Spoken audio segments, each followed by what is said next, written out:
চলো ভাই ভাই তখন কিন্তু উঠেই পড়েছিল, অনেকটা লেটে উঠেছিল। ওকে সন্ধেবেলা বা সকালবেলা ডাকাটা অনেকটা টাফ, কারণ ও উঠতেই চায় না, অনেকটা গভীর ঘুমে থাকে, বুঝলে।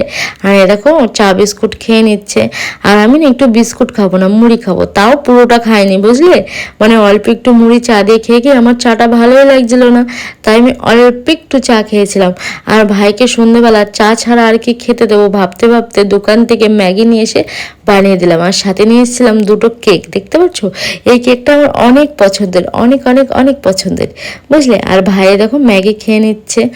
তো ম্যাগিটা দেওয়ার পর আমি কেকটাও খেয়ে নেবে, আর আমিও ম্যাগি খাচ্ছি, বুঝলে তো। আর এই দেখো আমি বলছি আমার কেকটা খুলে দে তো, ভাই খুলে দে না, দে না। আমার ভাই এরকমই জানো, মানে এরকমই বলতে এরকমই, জানি না কেন আমাদের মধ্যে খুবই একটা লড়াই হয়, ঝগড়া হয়, সেটা তো আর তোমাদের দেখাতে পারি না, তাই না।